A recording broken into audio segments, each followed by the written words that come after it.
नमस्कार। आज हम छत्तीसगढ़ के इतिहास का एक काफ़ी ज़रूरी पहलू देख रहे हैं।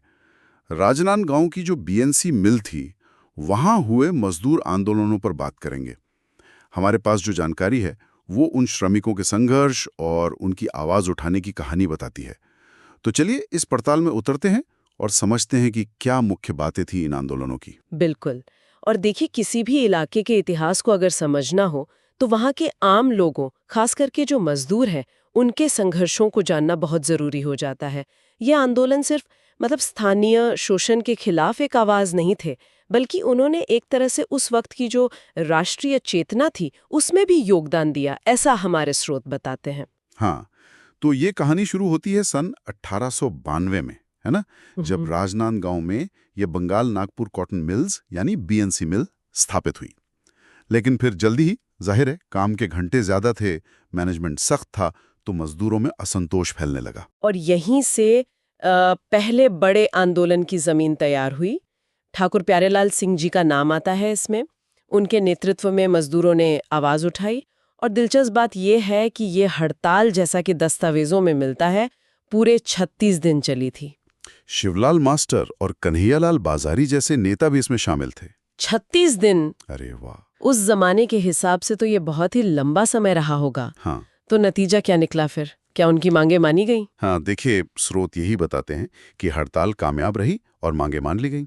लेकिन इसमें एक पेच था कि आंदोलन के जो मुख्य नेता थे ना, उनको मिल से निकाल दिया गया।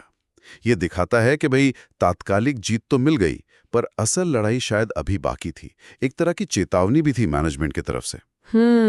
मतलब एक जीत मिली, लेकिन उसकी एक बड़ी कीमत भी चुकानी पड़ी। हाँ, तो इसके बाद क्या हुआ?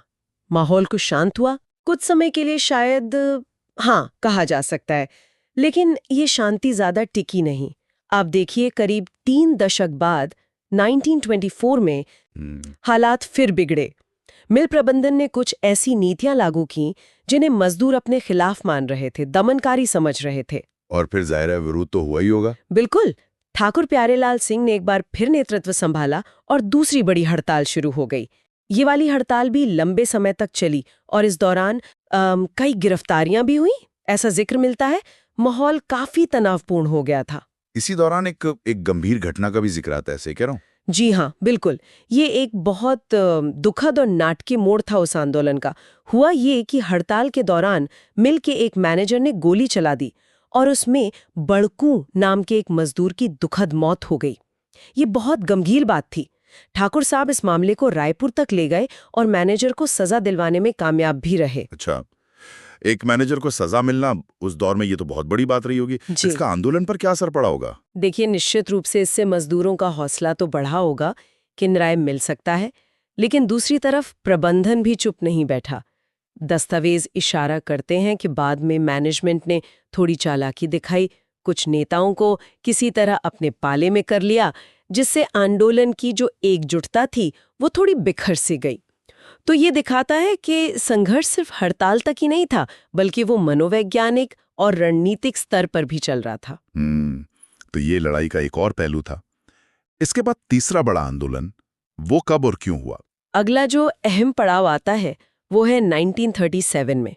इस बार मुद्दा सीधा सीधा मजदूरी से जुड़ा था।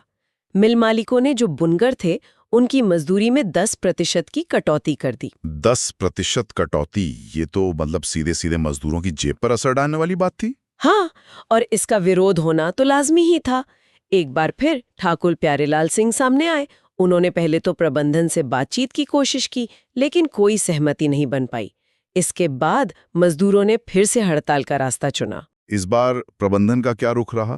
पिछली बार तो उन्होंने, जैसा आपने बताया, नेताओं को तोड़ने की कोशिश की थी। इस बार प्रबंधन शायद और भी ज्यादा सख्त था। उन्होंने जवाबी कार्रवाई में क्या किया कि मिल को ही बंद कर दिया, और वो भी थोड़े समय के लिए नहीं, लगभग 11 महीने तक मिल बंद रखी। आप सोचिए, 11 महीने बिना काम, बिना मजदूरी, मजदूरों पर क्या बीती होगी। उनके सब्र और उनके संगठन की ये बहुत बड़ी परीक्षा थी। 11 महीने, ओह, ये तो बहुत ही मुश्किल दौर रहा होगा उन सब के लिए। आखिरकार क्या हुआ?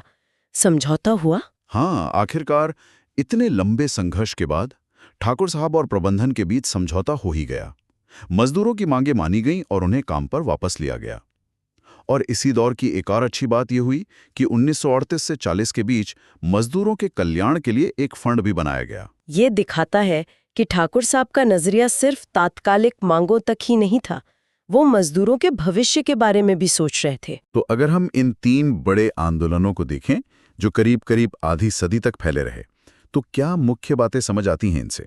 साफ है कि ये कोई एक दो बार की घटना नहीं थी, बल्कि अपने हक के लिए एक लगातार चलने वाला संघर्ष था। बिल्कुल सही कहा आपने।